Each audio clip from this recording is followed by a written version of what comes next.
Hello friends, this is Subhash Sharma. Again welcomes you at the Nilancho classes, and as you know that ZD exam is upon you, and I am providing classes for this. That's why I am present over here with a new class. It's related to competitive English and questions are mixed. जो questions हैं आज के वो mixed हैं और GD से relate कर रहे हैं। तो देखिए हम आज इसके पहले प्रश्न की ओर चलते हैं सीधा कि जो क्वेश्चन नंबर 1 है वो क्या कह रहा है। तो देखिए आपकी स्क्रीन पर क्वेश्चन नंबर 1 दिया गया है, this ring is made blank silver. देखिए जरा ध्यान दीजिएगा, this ring is made blank silver, यानी कि यह जो अंगूठी है इसको बनाया जाता है और किससे बनाया जाता है? सिल्वर से बनाया जाता है। तो देखिए उसने बोला फ्रॉम ऑफ बाय विद, तो उसने ऑप्शंस दिए फ्रॉम ऑफ बाय विद। देखिए हमें समझना है बाय मींस एक तो होता है के द्वारा और एक विद है, तो विद मींस होता है के साथ, ओके, और ऑफ मींस का और फ्रॉम मींस से, ओके। अब हमें यहां पर देखना है कि यहां पर हम इसे क्या माने। तो देखिए यहां पर जब हम बात कर रहे हैं तो हमें ऑप्शंस पर यहां पर चर्चा करनी है। तो देखिए पहला ऑप्शन विद के साथ, this ring is made of. With का जो इस्तेमाल होता है वो कंपनी शो करने के लिए होता है, कोई संगत।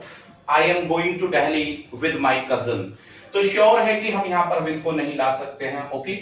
यहां पर सेकंड, अब देखिए आप बाय मींस के द्वारा या तक यानी कि टाइम के लिए होता है, और के द्वारा की जब हम बात करते हैं तो पैसिव वॉयस में इसका इस्तेमाल होता है। जैसे मैं एग्जांपल बोल देता हूं, Ramesh is being scolded by his father.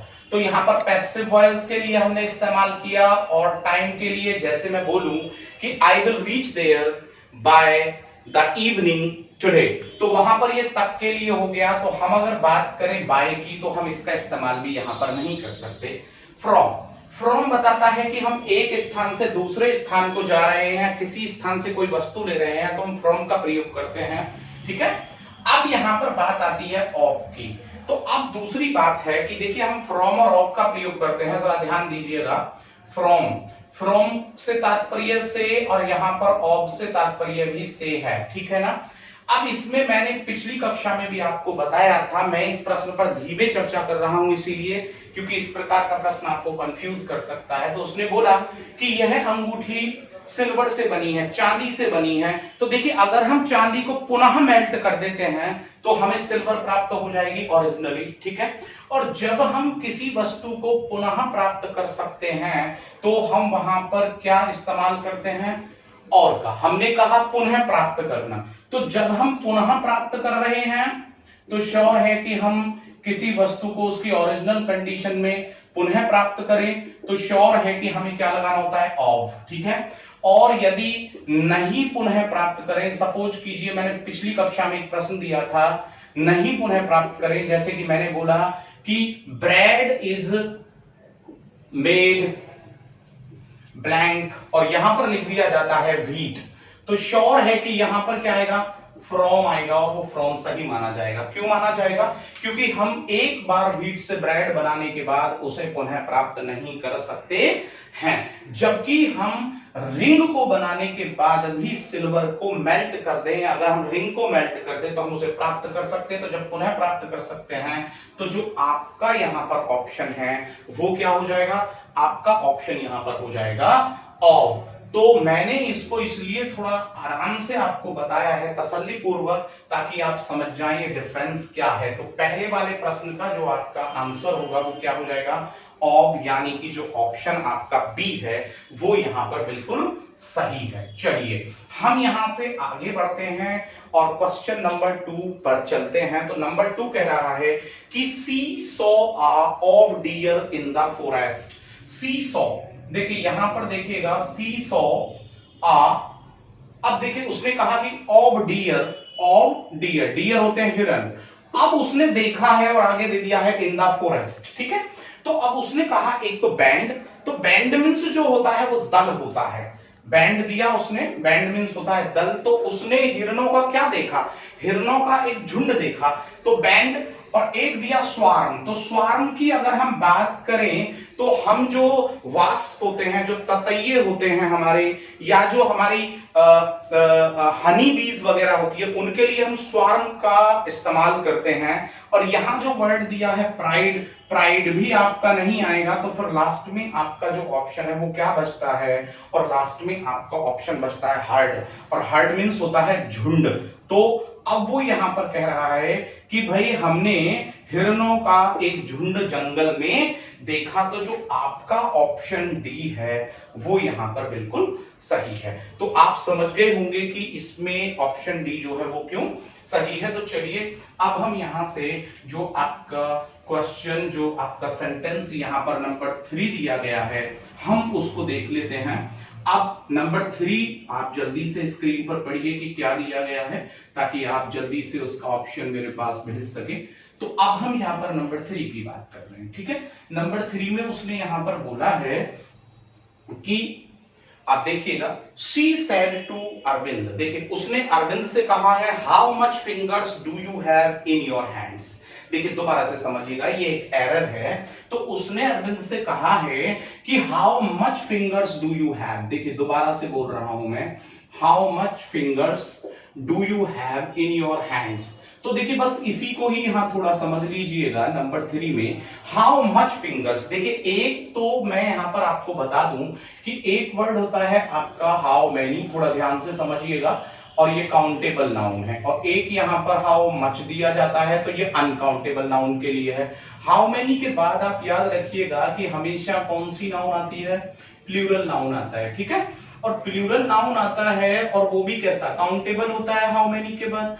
और जो हेल्पिंग वर्ब या मेन वर्ब होता है वो भी आपका कैसा होता है, प्लूरल होता है। जबकि हाउ मच के बाद आप कैसा नाउन लेकर के आते हैं, सिंगुलर नाउन लेकर के आते हैं। तो श्योर है कि जो आपका हेल्पिंग वर्ब या मेन वर्ब होता है वो भी कैसा होता है, वो भी तो आपका सिंगुलर ही होता है ना, राइट है। तो अब देखिए यहां पर जबकि दोनों से हमारा जो तात्पर्य है, दोनों से ही जो मीन है हमारा, जो मीन्स बने वो बने कितना, कितनी और कितने।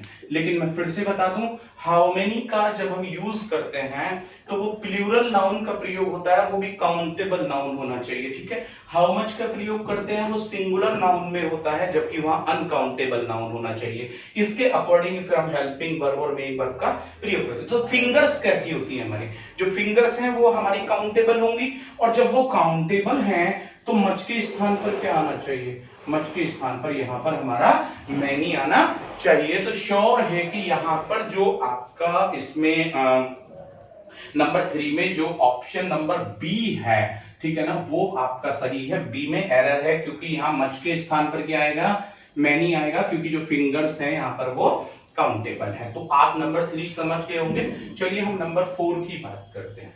नंबर 4 की अगर हम बात करें तो नंबर 4 कह रहा है कि Namit had been playing with me since a long time. जो नमित है वो मेरे साथ एक गेम खेल रहा था, मेरे से खेल रहा था। और कब से खेल रहा था, वो लंबे समय से खेल रहा था। तो आप जरा यहां पर समझने की कोशिश कीजिएगा कि नमित मेरे साथ लंबे समय से खेल रहा था। तो नमित लंबे समय से मेरे साथ खेल रहा था, जरा देखिएगा इसमें।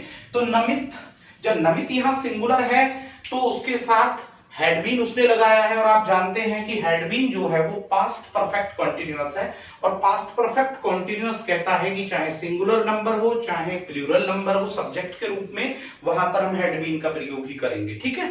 तो नमित हैड बीन बिल्कुल सही है। फिर एक्शन फर्स्ट में हम आईएनजी लगाते हैं, तो प्लेइंग भी सही है, और किसके साथ, मेरे साथ। तो विद मी यहां पर सही है। लेकिन आप सी देखिए, सिंस अ लॉन्ग टाइम, उसने यहां पर लिखा है सिंस अ लॉन्ग टाइम। देखिए आप शायद वो कक्षा नहीं देखे हो, और यदि आपने नहीं देखी है तो आपको प्रैक्टिस तो इस पे करनी पड़ेगी और देखना पड़ेगा। तो आप पिछली कक्षा जीडी की देखिएगा, मैंने समझाया था, लेकिन मैं फिर से समझा देता हूं। देखिए जब भी आप सिंस का या फॉर का प्रयोग करते हैं और उनके बाद क्या लेकर के आते हैं, टाइम लेकर के आते हैं, समय लेकर के आते हैं, तो देखिए ट्रिक याद रखिएगा कि फॉर का प्रयोग हम करते हैं सेकंड, जो यूनिट है हमारी किसकी, टाइम की, सेकंड से लेके हम सेंचुरी तक चले जाएं। मैं आपको फिर से बता देता हूं, सेकंड हुआ, सेकंड से जो अगर बिगर की बात करें मिनट है, मिनट से ऊपर जाएं तो आर है, आर से ऊपर जाते हैं तो डे, और डे से ऊपर जाते हैं तो हमारा क्या मिलता है, वीक, वीक से ऊपर हमें मंथ मिलता है, मंथ से ऊपर हमें क्या मिलता है, ईयर, ईयर से ऊपर डिकेड मिलता है, डिकेड से ऊपर जाए तो क्वार्टर सेंचुरी, हाफ सेंचुरी और सेंचुरी मिलता है, और इसी में आता है लॉन्ग टाइम। ओके, तो इनसे पहले हम क्या लगाएंगे, सेकंड से सेंचुरी के बीच के जितने भी टाइम आ रहे हैं आपके, तो उसमें आपने क्या लगाना है, फॉर लगाना है, और उसी के साथ साथ आपका लॉन्ग टाइम भी आता है। ठीक है, अब इसी के साथ साथ हम बात कर रहे हैं सिंस का, और जब हम सिंस की बात करते हैं तो याद रखिएगा जो इससे टाइम बच गया है, कोई भी मंथ का नेम है जनवरी, फरवरी, मार्च, किसी भी प्रकार से वीक नेम है संडे, मंडे, ट्यूसडे, या किसी भी प्रकार से फिक्स आपका कोई भी सन दिया है 2021, 1999 या 2020, उसी तरीके से आपको 7 AM दे दिया है, PM दे दिया है, 8 AM दिया है, PM, जितना भी आपका टाइम इनके अलावा बचता है तो आप श्योर है कि वहां पर क्या लगाएंगे, सिंस का प्रयोग करते हैं। ठीक है, तो सेकंड से सेंचुरी तक के जितने भी टाइम आ रहे हैं तो वहां पर आप क्या यूज कर रहे हैं, वहां पर यूज कर रहे हैं आप फॉर का प्रयोग टाइम के अकॉर्डिंग। ठीक है, मुख्यतः इनका जो प्रयोग होता है ना, mostly we have to use of this preposition words with perfect continuous tense. ठीक है ना, तो उसमें आप बताइए कि क्या आना चाहिए, जब लॉन्ग टाइम दिया है तो आपका यहां पर जो आंसर है वो क्या होना चाहिए, आपका जो ऑप्शन है वो क्या होना चाहिए, नंबर 4 में वो होना चाहिए यहां पर सिंस। तो जो आपका सी इसमें है ऑप्शन, वो यहां पर बिल्कुल सही है। चलिए हम नेक्स्ट की ओर बढ़ते हैं, और जो नेक्स्ट यहां पर क्वेश्चन है वो जो दिया है वो कहता है कि the teacher said there is no much difference in the results. The teacher said बिल्कुल सही है, द टीचर सेड यानी कि टीचर ने कहा, और ये डायरेक्ट स्पीच है, आप देख रहे हैं क्योंकि इसमें कॉमा और इन्वर्टेड कॉमास का प्रयोग किया गया है। द टीचर सेड बिल्कुल सही है।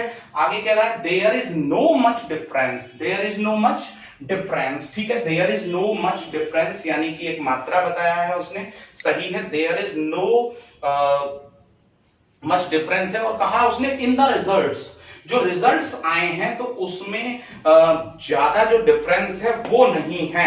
तो जब आप नंबर 5 को देखेंगे तो इसका आपको क्या लगेगा कि इसका जो नंबर डी है वो बिल्कुल यहां सही है, तो ऑप्शन डी आप नंबर 5 में करेंगे। चलिए हम नंबर 6 की ओर चलते हैं। यू प्लेड देन कार्तिक, तो जरा देखिएगा उसने लिखा, मैं इसको लिख देता हूं और जल्दी से समझ लें। यू प्लेड ब्लैंक दिया है और यहां पर कार्तिक कर दिया है। ओके, तो अब जरा देखिए कि यू प्लेड, अब उसने ऑप्शन दिया है बैड। पहले तो ये देखिएगा कि उसने यहां पर देन दिया है, और आप जानते हैं कि देन से पहले जो हम लेकर के आते हैं वो क्या लाते हैं, सीडी लाते हैं, कंपैरेटिव डिग्री लेकर के आते हैं। तो बैड यहां पर पॉजिटिव डिग्री है, आप देख रहे हैं जो डी ऑप्शन है वो बिल्कुल गलत है।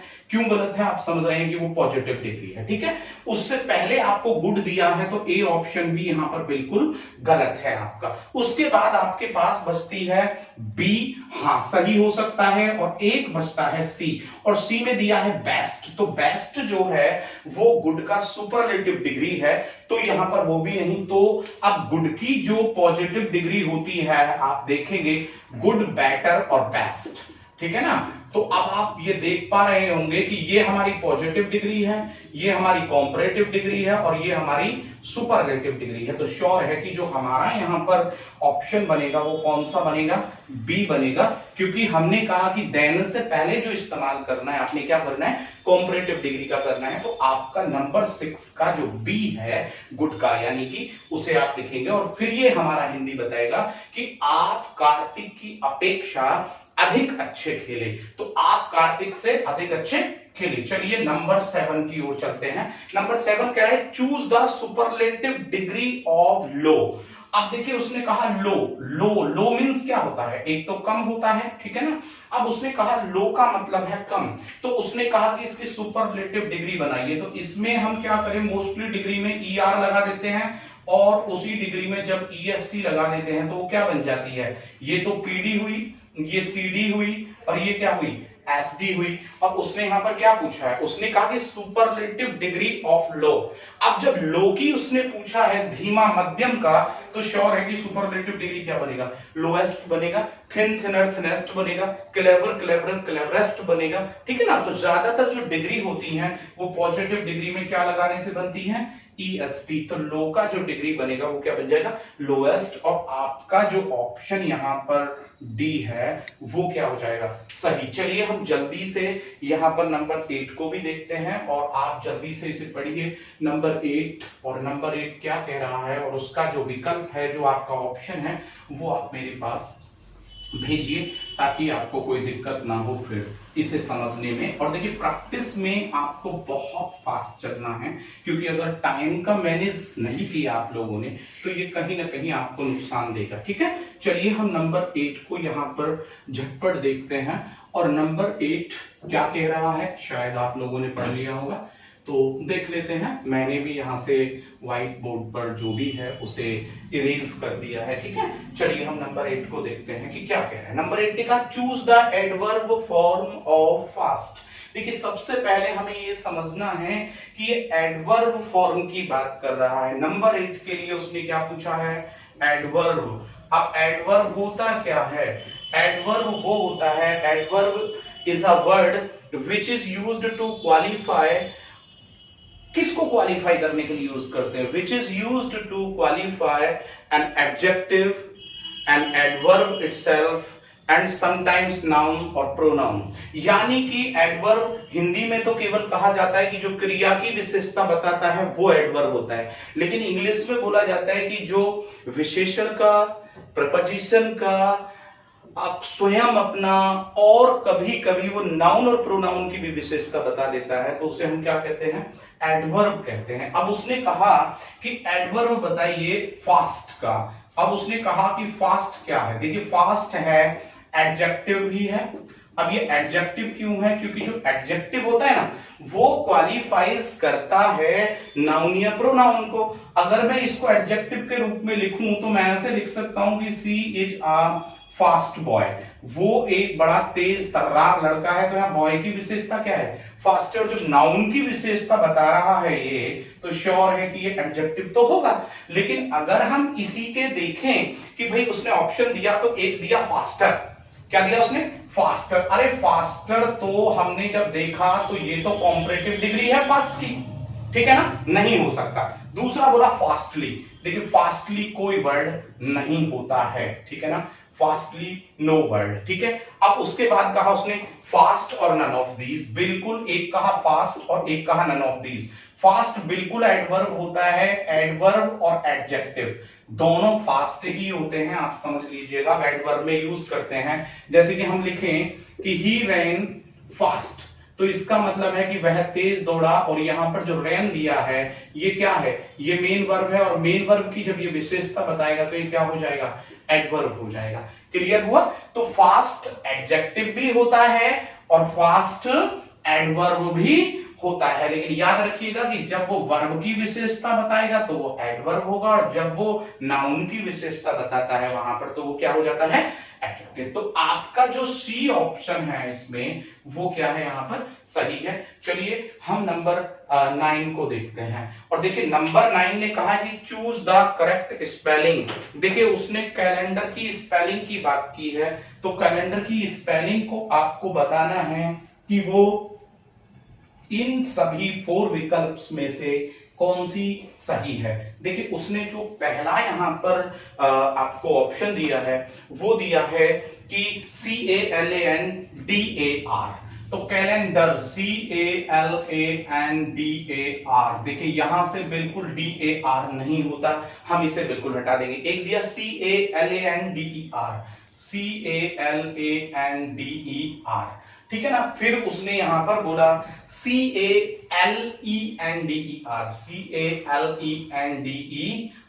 और एक जो नंबर 3 उसने बात की है वो है CELENDAR। देखिए कैलेंडर, ये कैलेंडर हो गया, ये भी रॉन्ग है। ये सैलेंडर DAR गलत है, जबकि कैले CALE, कैले बिल्कुल सही है।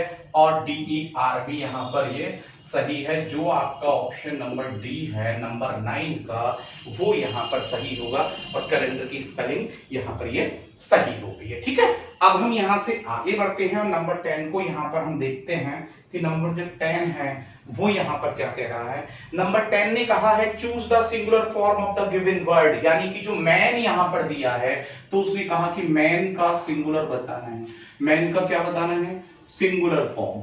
अब मैन का सिंगुलर फॉर्म क्या होता है? देखिए मैन का सिंगुलर फॉर्म होता है MAN, ठीक है ना, MAN। तो इसमें बताने की आपको जरूरत नहीं है कि जो आपका सी ऑप्शन है वो यहाँ पर बिल्कुल सही है। देखिए इसी पर एक प्रश्न और आ सकता है कि वो चाइल्ड का प्लूरल पूछ ले तो चाइल्ड्स नहीं करना है, उसका चिल्ड्रन करना है। वो क्राइटेरियन का प्लूरल पूछ ले तो भाई क्राइटेरिया करना है। ये बात याद रखिएगा। नंबर 11 की हम बात करते हैं जल्दी से। नंबर 11 क्या कह रहा है उसे थोड़ा सा समझना है। Number 11 choose the opposite of ancient. अब देखिए एंसेंट का उसने पूछा। अब एंसेंट क्या होता है भाई? ये तो प्राचीन होता है, राइट है।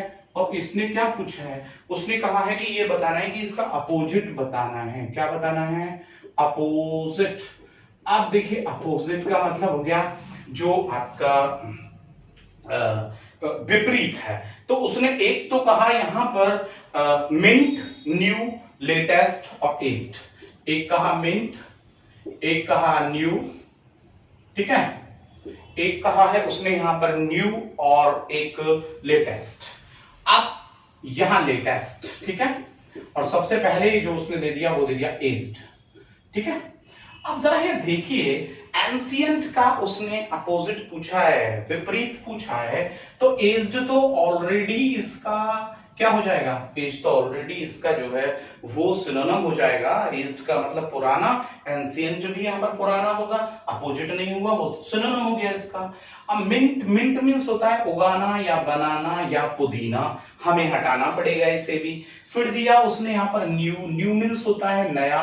एक तो है प्राचीन और एक नया। तो प्राचीन का जो हम यहां पर देखें हिंदी में बनता है अवार्चीन, ठीक है ना, लेकिन यहां पर देखें तो लेटेस्ट का मतलब होता है हाल ही का, और न्यू का मतलब नया। तो न्यू का तो ओल्ड बनता है ना, न्यू का क्या बनता है? ओल्ड बनता है। तो एंशिएंट का जो बिल्कुल अभी का है ओल्ड यानी कि लेटेस्ट। और देखिए इसके बाद इसमें इसको भी आप यहाँ पर टिक कर सकते हैं। 11वें में आप देख लीजिएगा। चलिए हम यहाँ से आगे बढ़ते हैं और 11वें में के बाद नंबर 11 के बाद नंबर 12 की ओर हम यहाँ पर बढ़ रहे हैं।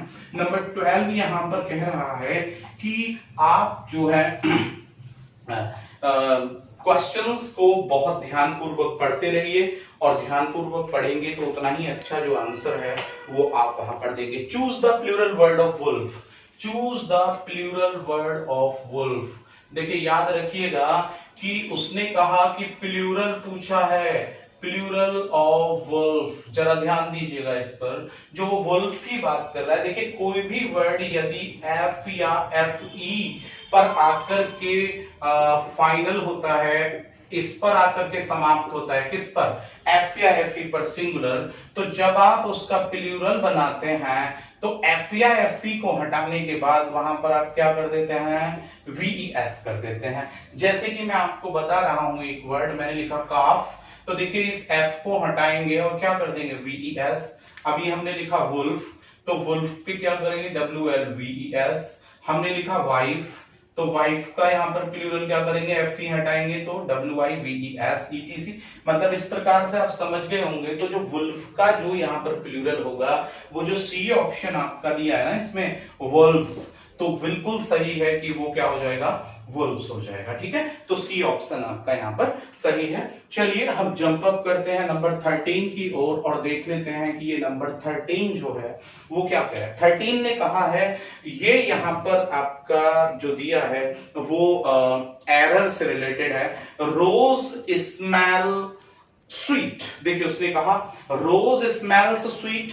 आप जरा ध्यान दीजिएगा, उसने कहा रोज स्मेल्स स्वीट, ठीक है ना, रोज स्मेल स्वीट, यानी कि जो रोज है उसकी जो खुशबू होती है वो भीनी भीनी होती है when it is tasted. The sentence is an active voice, the sentence is a passive voice, a direct speech and indirect speech. देखिए आप समझिएगा, उसने लिखा कि जब इसको सूंघा जाता है तो जो रोज है वो भीनी भीनी खुशबू देता है, तो श्योर है कि ये क्या बनेगा, पैसिव वॉयस बनेगा। क्यों बनेगा, क्योंकि इसने कहा है कि जब रोज को सूंघा जाता है, जब गुलाब को सूंघा जाता है तो वो भीनी भीनी खुशबू देता है। तो किसके द्वारा, किसी भी व्यक्ति के द्वारा जब उसे सूंघा जाता है, तो श्योर है जब के द्वारा आ जाता है तो वहां क्या बनती है, पैसिव वॉयस बनती है।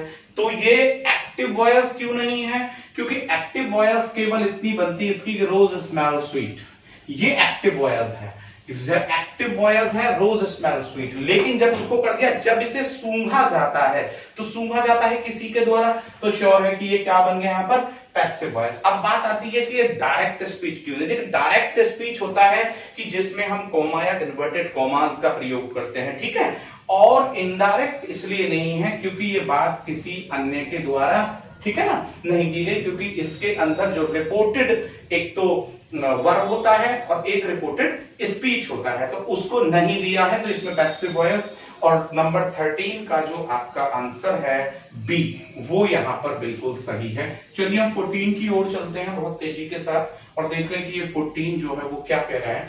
14 ने कहा है यहां पर Satish as well as his brothers. देखिए समझिएगा, कंजक्शन का प्रयोग है, Satish as well as his brothers do not study English, do not study English. अब वो कह रहे हैं कि किस पोर्शन में यहां पर एरर दिया है। देखिए Satish as well as his brothers, देखिए जरा समझ लीजिएगा, जहां भी हम एज वेल एज का प्रयोग करते हैं, ठीक है ना, तो आप याद रखिएगा कि वहां पर जो एचवी या एमवी या पॉजेसिव आता है, पॉजेसिव समझते ना, यूज ऑफ अपना, पॉजेसिव,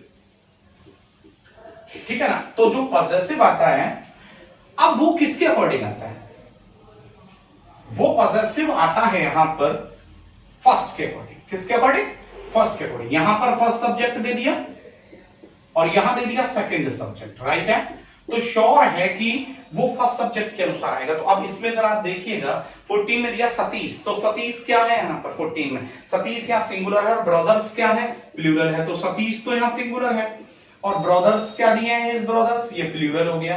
अब उसने कहा है आगे कि डू नॉट, तो जब यहां पर डू नॉट आ रहा है तो वो तो प्लूरल के साथ प्रेजेंट इंडेफिनिट में यूज होती है हेल्पिंग वर्ब, तो डू नॉट के स्थान पर आपको क्या करना था, डज नॉट का प्रयोग यहां पर करना है। तो श्योर है कि जो आपकी यहां पर एरर है, वो जो आपका बी पोर्शन है ना, इसमें किसमें, नंबर 14 में जो बी पोर्शन है उसमें आपकी एरर है। अब देखिए नंबर 15 कहता है कि where they will have been selling fruit since noon today, no error। देखिए जल्दी से मुझे इसके ऑप्शंस आप भेजिए मेरे पास में।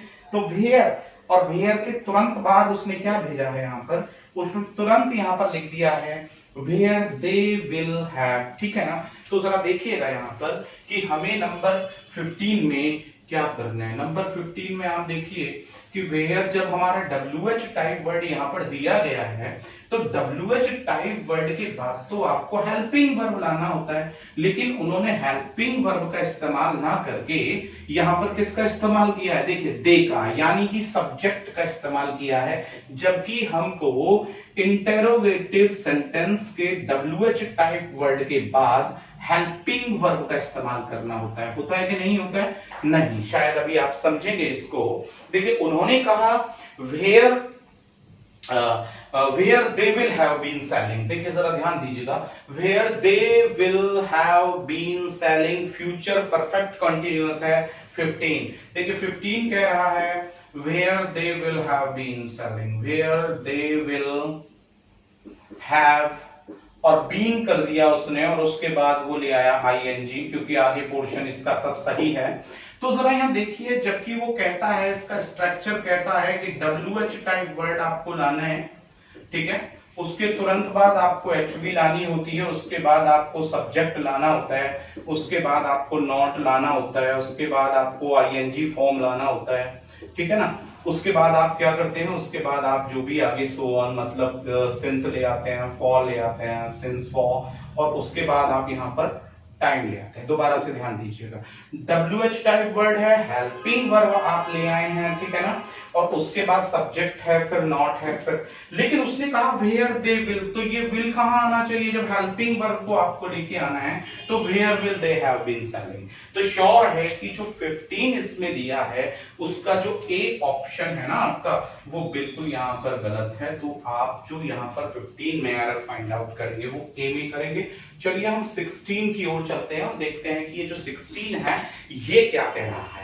देखिए 16 ने कहा है कि आई वॉज टोल्ड, यानी कि मुझे बताया गया, पैसिव वॉइस है, I was told that a cat had jumped the box just then, बिल्कुल तभी कूदी थी जब हम बात कर रहे थे। तो उसने कहा कि आई वॉज टोल्ड, मुझे बताया गया कि एक बिल्ली कूदी, और कब कूदी, यानी कि बॉक्स से कूदी है, और जस्ट देन अगर मैं इसको देखूं तो जब बिल्ली यहां पर दिखाया गया है ऐसे देखिएगा, तो एक बिल्ली कूदी। अब देखिए ऑन, अपॉन, एट, एबव, देखिए ऑन कब आता है, जब टचिंग कंडीशन होती है, नो गैप होता है, ठीक है ना।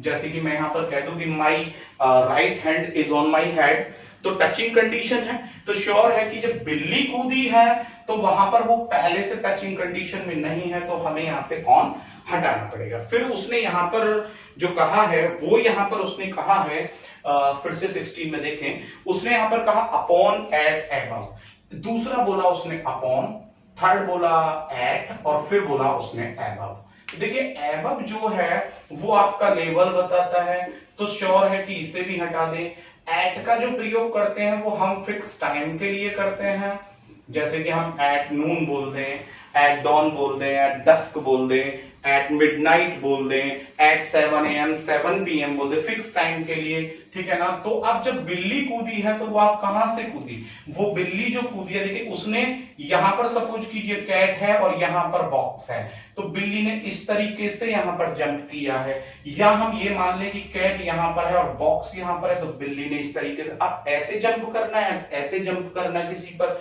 और गति के साथ जब हम जंप करते हैं, चाहे डाउनवर्ड हो चाहे अपवर्ड हो, किसी भी वस्तु के लिए, तो हमें वहां पर क्या लाना होता है, अपॉन लाना होता है। तो 16 का जो ऑप्शन नंबर आपका बी है वो यहां पर बिल्कुल सही है। चलिए हम 17 की ओर चल रहे हैं, और 17 में उसने कहा है my mother told me that her father was a brave man.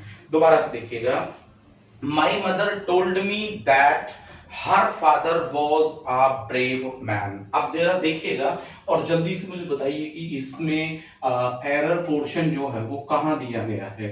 Number जो 17 है आपका, उसमें आप मुझे एरर बताइएगा कि जो एरर है वो कहां दी गई है, ताकि आप आगे प्रॉब्लम में ना रहें और समझ जाएं 17 को। उसने कहा my mother told me that, अब उसने कहा कि her father was a brave man. तो जरा देखिए यहां पर माई मदर टोल्ड मी, देखिए मैं इसको लिख देता हूं यहां पर 17 को, माई मदर टोल्ड मी, देखिए ऐसे लिखा, माई मदर टोल्ड मी, बिल्कुल सही है, माई मदर टोल्ड मी।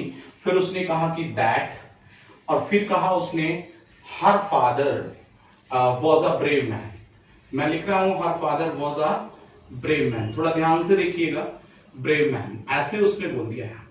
तो जब मेरी माँ ने मुझे बताया है, ये इनडायरेक्ट स्पीच है, ठीक है ना, तो यहां अगर हम इसे डायरेक्ट स्पीच में लेते तो ये बनता my mother said to me, my mother said to me. मैं आपको समझा देता हूं, ये डायरेक्ट स्पीच है इसलिए मैं लिख रहा हूं माई मदर सैड टू मी।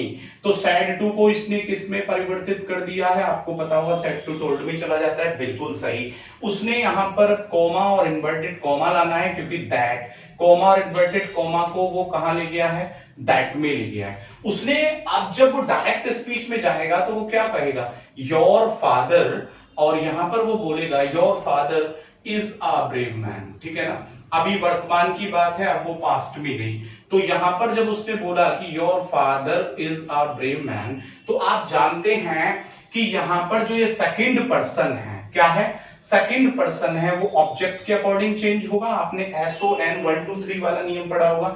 यदि इधर SON दिया है और इधर 1 2 3 यानी फर्स्ट पर्सन, सेकंड पर्सन और थर्ड पर्सन है, तो यदि यहां पर फर्स्ट पर्सन है तो वो सब्जेक्ट के अनुसार, सेकंड पर्सन जैसे यहां दिया है वो किसके अकॉर्डिंग, ऑब्जेक्ट के अनुसार, और थर्ड पर्सन है तो वो नो चेंज हो जाता है। तो अब आप देखिए यहां पर जो योर फादर है, योर फादर सेकंड पर्सन है तो वो किसके अकॉर्डिंग, ऑब्जेक्ट, और ऑब्जेक्ट क्या, मी, तो मी के अकॉर्डिंग फिर यहां पर क्या बन जाना चाहिए, मी का क्या बन जाएगा, माई फादर हो जाएगा, ना कि यहां पर क्या होगा, हर फादर होगा। तो श्योर है कि यहां पर जब हम 17 में देख रहे हैं तो यहां पर जो आपको एरर दिखाई दे रहा है वो ये है कि यहां पर माई के स्थान पर क्या हो जाएगा, हर के स्थान पर क्या हो जाएगा, माई हो जाएगा। ठीक है, चलिए हम बहुत तेजी से नंबर 18 को देखते हैं। What is the abstract form of noun of brave. देखिए फॉर्म उसने कहा, what is the abstract form of brave, उसने कहा कि ब्रेव की एब्स्ट्रैक्ट फॉर्म आपको बतानी है। देखिए एक बात समझिएगा, ब्रेव, ब्रेव मीन्स होता है बहादुर, ठीक है ना, और जब हम ब्रेव की बात कर रहे हैं तो ये श्योर है कि ये अभी हमारा एडजेक्टिव है, यानी कि एडजेक्टिव क्यों है कि आप समझ रहे हैं कि हम यहां बता रहे हैं अभी कि ये एडजेक्टिव, और एडजेक्टिव वो वर्ड होता है कि जो किसी भी नाउन या प्रोनाउन को क्वालिफाई करता है। तो उसने यहां पर ये बोला है कि एडजेक्टिव अभी ये है, क्यों है, अभी मैं यहां बोल देता हूं कि Rahul is a brave boy, तो बॉय की विशेषता ब्रेव आ गई है, मैंने बोला ब्रेव बॉय, जरा देखिएगा यहां पर ब्रेव बॉय, तो बॉय की विशेषता ब्रेव हो गई, तो ब्रेव क्या हो गया, एडजेक्टिव हो गया। लेकिन उसने कहा कि इसकी एब्स्ट्रैक्ट फॉर्म, एब्स्ट्रैक्ट फॉर्म अब यहां पर थोड़ा सा हमें देखना, एक दिया ब्रेव, तो पहला वाला जो ब्रेव दिया है वो तो श्योर यही हो गया, तो उसे तो हम हटा देंगे। सेकेंड यहां पर उसने दिया है ब्रेवरी, और ब्रेवरी की बात करें, ब्रेवरी, ब्रेवरी मीन्स होता है बहादुरी, ठीक है ना, क्या होता है, बहादुरी। तो बहादुरी से अभी मैं कह दूं कि ही फॉट, अब ब्रेवरी, अब ब्रेवरी क्या होता है हमारे समझ से बाहर है, तो नंबर 3 ऑप्शन हम देख रहे हैं, नंबर 3 ऑप्शन आपका दिया है ब्रेवलेस। ब्रेवलेस होता है कि जो बहादुरी से बिल्कुल दूर हो, यानी कि कायर, जिसके अंदर बहादुरी ना हो। लेस का मतलब कमी हो जाना, लेस का मतलब पॉजिटिव हो जाना, उसमें बढ़ोतरी हो जाना। और देखिए लास्ट में दिया है ब्रेव, अब यहां पर BRAVELY, देखिए नंबर 4 को देखिएगा, तो यहां पर वो कह रहा है कि ही फॉट ब्रेवली, तो ही फॉट ब्रेवली का मतलब क्या हो जाता है, बहादुरी से, ही फॉट ब्रेवली। तो इसका जो आपका डी ऑप्शन है ना, ब्रेवली, तो वो बिल्कुल सही है, क्योंकि फॉट की विशेषता क्या हुई, ब्रेवली, जैसे कि अभी मैंने बोला कि ही फॉट ब्रेवली, तो वह बहादुरी से लड़ा, तो फॉट की विशेषता ब्रेवली, बहादुरी से।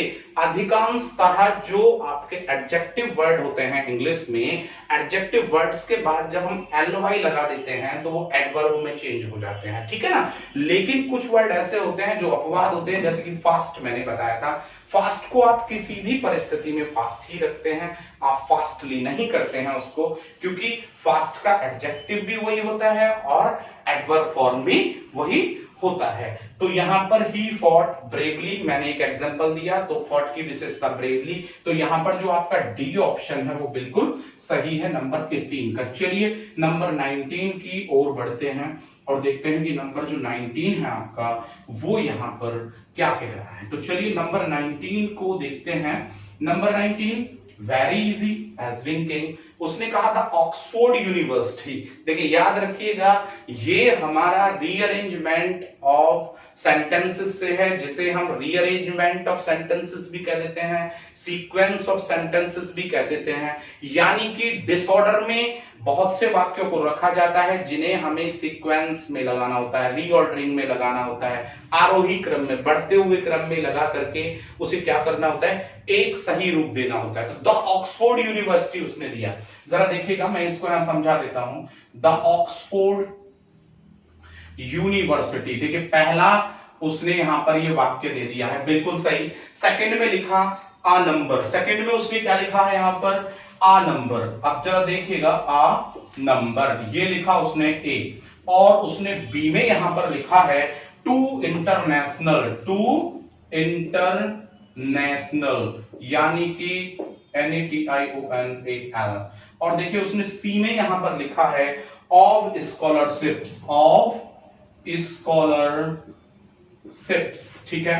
और यहां पर उसने डी में जो दिया है वो दिया है ऑफर्स, ठीक है ना, ऑफर्स, ठीक है। और लास्ट में जो उसने यहां पर नंबर 2 दिया है, नंबर 6 दिया है, वो स्टूडेंट्स है।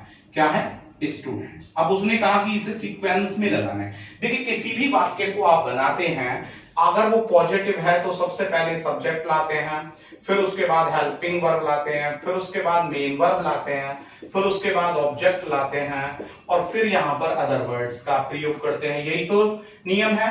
क्योंकि ये पॉजिटिव वाक्य है, कहीं भी नॉट या नेयर नहीं दिखाई दिया है, इसलिए मैंने पॉजिटिव का ही स्ट्रक्चर लिखा है। तो द ऑक्सफोर्ड यूनिवर्सिटी इसमें सब्जेक्ट है, ठीक है। अब इसके बाद helping verb is am are, was were, has have, had, do, did, does या मॉडल एक्सिलरी वर्ब इसमें कहीं हमें दिखाई नहीं दिया। तो मेन वर्ब देखेंगे। मेन वर्ब क्या है? ऑफर्स, यानी कि डी सबसे पहले इसमें आना चाहिए। और जब डी सबसे पहले है तो इसका option D A C B बनेगा। क्या बनेगा? D A C B. क्यों बनेगा मैं फिर से बता देता हूं। द ऑक्सफोर्ड यूनिवर्सिटी, जो ऑक्सफोर्ड यूनिवर्सिटी है वो ऑफर करती है। क्या करती है? ऑफर करती है। क्या ऑफर करती है? ऑब्जेक्ट है। ए नंबर ऑफ स्कॉलरशिप, बहुत सारी स्कॉलरशिप्स किसके लिए? टू इंटरनेशनल स्टूडेंट्स, जो अंतरराष्ट्रीय जो समुदाय से जो स्टूडेंट्स होते हैं उनके लिए करती है। तो आपका यहां पर डी ऑप्शन हो जाता है। चलिए हम यहां से आगे बढ़ते हैं और नंबर 19 के बाद अब हम 20 की ओर चलते हैं। 20 ने कहा है कि animal that feeds on plants, यानी कि वे एनिमल जो प्लांट्स पर फीड करते हैं उन्हें क्या कहा जाता है? जो जीवित रहते हैं। और किस पर जीवित रहते हैं? प्लांट्स पर वो जीवित रहते हैं। अरे हार्बीवर्स कहलाते हैं। क्या कहलाते हैं? हार्बीवर्स। हार्बीवर्स का मतलब होता है शाकाहारी, और शाकाहारी हार्बीवर्स यानी कि शाकाहारी, ठीक है ना। तो इसमें जो ऑप्शन 20 में आपका सी है वो यहां पर सही होगा। कार्निवर्स आप देख रहे हैं मांसाहारी है, ठीक है ना। तो यहां पर 20 का सी बिल्कुल सही है। चलिए 21 की ओर चलते हैं। 21 में उसने कहा है कि meditation is way to calm your nerves. जो मेडिटेशन है, जो ध्यान है, वो एक तरीका है आपको शांत करने का, आपकी नर्व्स को शांत करने का। तो मेडिटेशन कैसा तरीका है? अच्छा तरीका है? कोई सबसे अच्छा तरीका है? सर्वाधिक अच्छा तरीका है? तो मेडिटेशन इज द बेस्ट। देखिए गुड इसलिए नहीं आ सकता है क्योंकि उसने कहा कि मेडिटेशन जो है ना वो सर्वश्रेष्ठ तरीका है, तो गुड नहीं रखेंगे। दूसरा उसने कहा कि बेस्ट तरीका है। बेस्ट मैं बिल्कुल मानता हूं कि ये एसडी है, लेकिन ये रॉन्ग इसलिए है कि जब हम इस्तेमाल करते हैं सीडी को, एसडी को, तो एसडी से पहले हमको दा लगाना होता है। और फिर उसने कहा ए बेस्ट। ए बेस्ट का मतलब है कोई सर्वश्रेष्ठ तरीका। तो हम जब आर्टिकल की बात करते हैं तो उसमें दी आर्टिकल आता है, तो तीसरा जो हमारा ए बेस्ट है वो भी यहां रॉन्ग हो जाता है। और बिल्कुल नंबर 4 जो दा बेस्ट है वो यहां पर बिल्कुल सही है। तो 21 का जो आपका डी है वो कैसा है? यहां पर बिल्कुल सही है। चलिए 22 को देखते हैं। The teacher found many mistakes in my school work when he goes draw it, यानी कि जो टीचर है उसको बहुत सारी गलतियां मेरे होमवर्क में मिली, और वो कम मिली जब उन्होंने उसको चेक किया, उन्होंने उसे देखा, ठीक है ना। तो चलिए अब जल्दी से बताइए कि इसमें जो एरर पोर्शन है वो कौन सा होगा।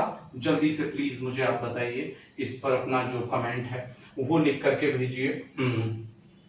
तो अब यहां पर उसने कहा, अब देख लेते हैं। चलिए 22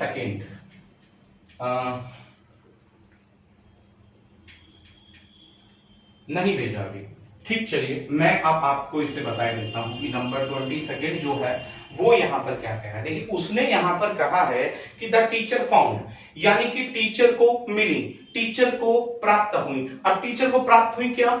मैनी मिस्टेक्स। बिल्कुल सही बात है। इन माई स्कूल वर्क, टीचर को मेरे स्कूल में बहुत सारी, स्कूल वर्क में बहुत सारी मिस्टेक्स हुई। देखिए मैनी यहां पर है तो मैनी के बाद प्लूरल नाउन आती है, तो बिल्कुल सही है। मैनी के बाद मिस्टेक सही है, तो यहां तक सही है। और किस में? मेरे स्कूल वर्क में, यहां तक सही है।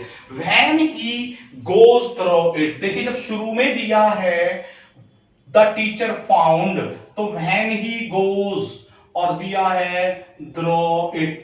जरा यहां देखिए, जब शुरू में यहां पर पास्ट दिया है, the teacher found many mistakes, found यहां पर क्या है, पास्ट है, तो जब पास्ट है तो यहां पर ये गोज कैसे हो सकता है, तो जब वो उसको चेक किया उन्होंने, तो गोज तो प्रेजेंट में यूज होता है, जब टीचर ने उसे चेक किया तो यहां पर गोज का क्या हो जाएगा, वेंट हो जाएगा, क्योंकि जब शुरू में पास्ट है तो यहां भी क्या आएगा, पास्ट आएगा। तो जो अब आपका जो यहां ऑप्शन 22 का जो सी है वो यहां पर बिल्कुल सही है कि जब शुरू में पास्ट है तो बाद में भी इसका पास्ट होना चाहिए, ना कि प्रेजेंट इंडेफिनिट। चलिए 23rd को देख लेते हैं, 22nd के बाद 23rd यहां पर कह रहा है कि वन ऑफ हर डिजायर्स, यानी कि जितनी भी उसकी डिजायर्स हैं उनमें से एक क्या है, वर to become an engineer.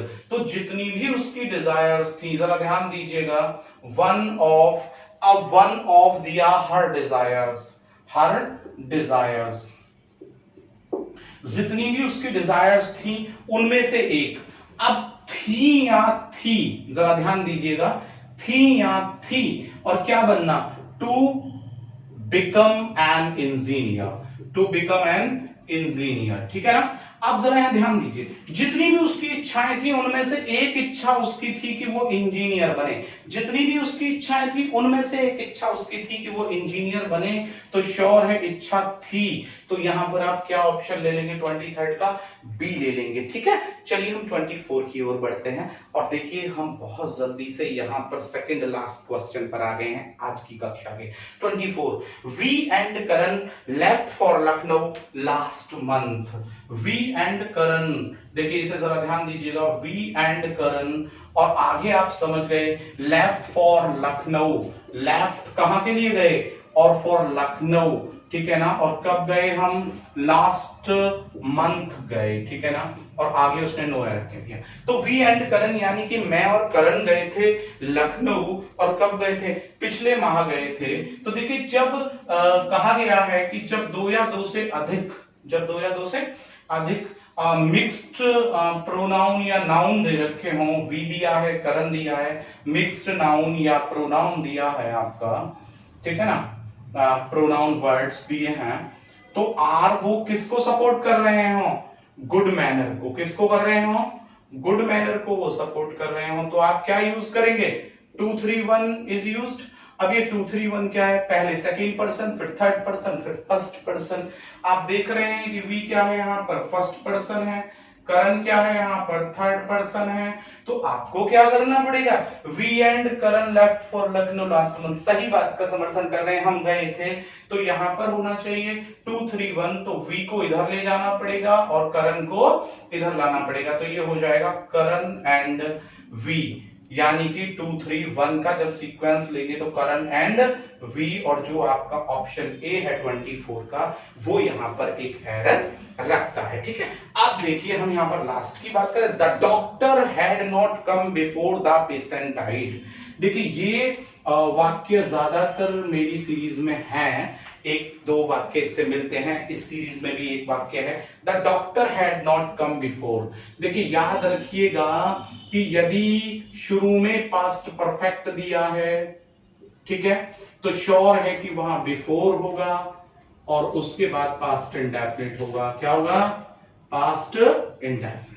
Second मैंने बताया था कि यदि शुरू में पास्ट इंडेफिनिट दिया है तो श्योर है कि यहां आफ्टर दिया जाएगा, और यहां पर क्या दिया जाएगा, फिर पास्ट परफेक्ट दिया जाएगा। दोनों को पहले समझ लीजिए, ये पास्ट परफेक्ट का कंबाइंड का स्ट्रक्चर है कि यदि आपको दिया जाता है बिफोर, तो बिफोर में पहले आपको पास्ट परफेक्ट लाना है, बाद में पास्ट इंडेफिनिट। यदि आफ्टर दिया है तो पहले पास्ट इंडेफिनिट और बाद में पास्ट परफेक्ट। तो अब देखिए the doctor had not come, तो the doctor had not come यदि उसने दिया है, और केम की अगर हम फॉर्म देखें, कम केम कम, यही तो उसका जो वर्ब की 1 2 3 अवस्थाएं होती है होता है। तो जरा देखिए जब हेड दिया है तो हेड के साथ कौन सी अवस्था आएगी, कम आएगी, और जबकि आपने देखा बी ऑप्शन में केम दिया है, तो आपका जो बी ऑप्शन है इसका वो एरर लिए है, क्योंकि केम के स्थान पर क्या आएगा, वहां पर कम आएगा। तो 25 को भी आप प्रिय विद्यार्थियों, कंप्यूटर्स समझ गए होंगे बहुत अच्छे से। तो आज की कक्षा को आपने ध्यानपूर्वक देखा, उसके लिए धन्यवाद। जल्द ही आपके सामने इसकी नई कक्षा लेकर के मैं आपके लिए उपस्थित हूंगा। तब तक जुड़े रहिए हमारे चैनल से। जय हिंद।